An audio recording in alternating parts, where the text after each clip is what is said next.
Okay, so we are going to take you through the steps of how to create a basic box with finger joints and bring it into Fusion and assemble it. So you should start by going to the makercase.com website and begin with a basic box.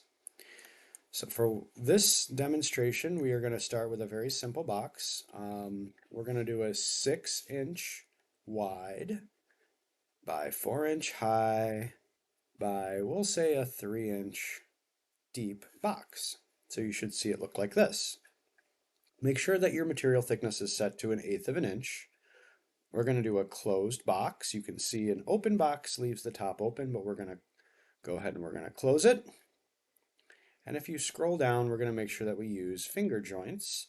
And by default, it gives you a nice pattern of finger joints that you could slide and change the number of finger joints and the thickness, but I kind of like what they gave us at the default. So we're going to go ahead and we're going to download those box plans. It gives us the labels for the back, the front, the right, left, and the bottom and the top. I could disable those, which I think I'm going to do so that I don't have all of these names that come up on here. And if I extrude it, it's going to be an issue. So I'm going to leave those off. And I'm going to download the DXF. I'm going to save it to my downloads folder and I'm going to call it test box. So I'm going to call it test box 1. And now I have my DXF. Now you're going to move over to Fusion. Start a new file. Make sure that you save the file. I'm going to save mine into my correct folder. So organization is really important. So this is EE. I'm going to call this test box. All right. So the first thing you're going to do is you are going to insert, go to your insert menu, and you're going to see an insert DXF. And then you're going to pick any one of these sketches. It doesn't matter. I'm going to pick this one right here. And then when it says select DXF file, you're going to click on this little folder. And you're going to go to your downloads and you're going to pick the test box file that you downloaded. Give it a moment and then you will see all the geometry from the finger box that you created. And I'm going to click OK. So this is two-dimensional geometry and it brought it in on a sketch. And you can see that sketch right here. I want these to become components. So I'm going to click on the extrude button and I'm going to pick all, in this case, 6 parts. Notice how I pick those with 6 different selections. And I'm going to type in the distance of 0.125. That's how thick the material is that we're going to be cutting on the laser. And I'm going to say OK. So now I have 6 different bodies. If I were to move over to my bodies folder and I were to open it, I will see 6 different bodies and the folders. Yes, Mr. Schwerman, what's up? Can I ask you a question? Or are you doing something? Yep, what's up? I've got some groups who maybe want to laser cut for the mini golf today, Okay. and I think we're low on wood. How have you been? Are you just Yeah, using the just panel saw to cut yeah, the just sides? chop it up in the panel saw. Yep, Okay, and 30, 32. 32. Yep, you got it. All right, back to this. We've got 6 different bodies right here. If I right click on the bodies folder, I can create components from bodies. Real quick, one click. Right click on this, create components from the bodies. Notice how now it spit out 6 different components, and as I hover over these, I can move these around and I can separate them. I don't want to move them around too much, but I'm just showing you that now these are different components that can now be assembled. So that's our next task here, is to assemble. So I'm going to click on this save button just to make sure I don't lose my progress. All right, so now I'm ready to put my box together. So I'm going to rotate my world a little bit. I think I kind of want to move some of these panels away from where I'm working just so I can see. Like I want to put these 2 together right here. These 2 I want to put together. So I'm going to use a joint. I'm going to go up to here where it says joint and I'm going to click it, but I can't click it yet because I have to ground one of these parts. Remember, all of these move So I have to ground one of them. So if I click on this one, you're going to notice that it's got a little bit of an underlining, gray shaded underline. So that's component number 5. So I'm going to right click on it and I'm going to ground it and I'm going to capture the position. So now this one doesn't move anymore. I'm going to attach this one to there. So to do that, I'm going to click on joint and I'm going to zoom in really closely, and I might have to rotate my world. And I think that's probably the best way to do it, is to rotate your world to the back side of it. Just notice how I'm looking at the back side of it. Now, we're going to do a rigid joint. So I have to think about, as I hover my mouse, notice how this back surface lights up and it starts to snap to different points.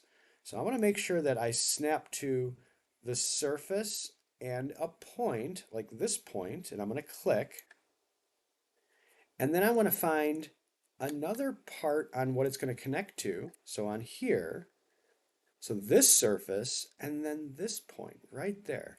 So remember, because I'm doing a rigid joint, I want these 2 points that I have lit up to touch each other and to mate each other, essentially kissing each other when they lock together.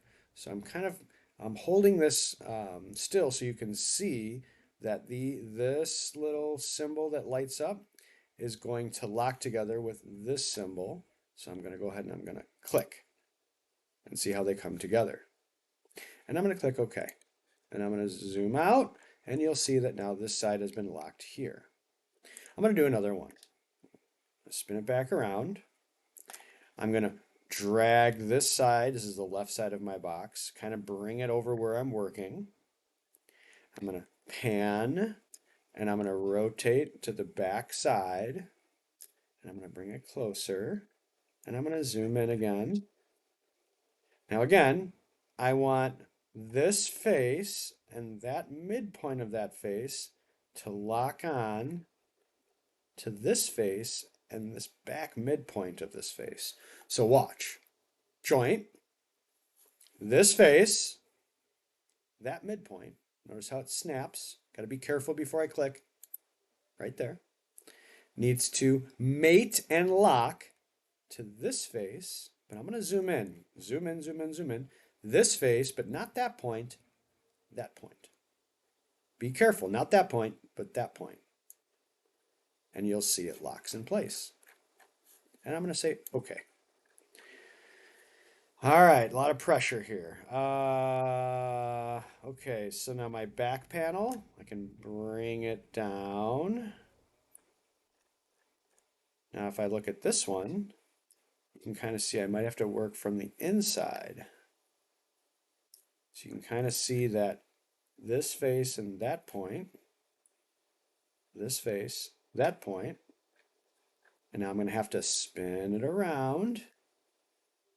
Needs to connect with this face, that point. There we go. Now I'm going to drag the top. Maybe that's the bottom, maybe that's the top. I'm a little bit spun around right now, but it doesn't matter. Joint. That point to that point. Zooming out. I'm going to bring this one underneath. Zoom in. Spin it around. Joint. That. To that. And then everything should be completely constrained and completely assembled. Make sure you click Save. Clicking Save. And now you have a fully assembled box. Now, you're going to have trouble with this at first. That's okay. Feel free to use undo if you have something that didn't assemble correctly. But when you're done, you should see all of these sides completely together. Nothing should come apart. If you'd like to try something a little bit more advanced, you can go in and you can find a polygon box. This would have a box with more than 4 sides or 6 sides, however you want to refer to a box. Stay away from the kerf bent boxes because we're not using that kind of material. You can play around a little bit with the divider boxes if you'd like.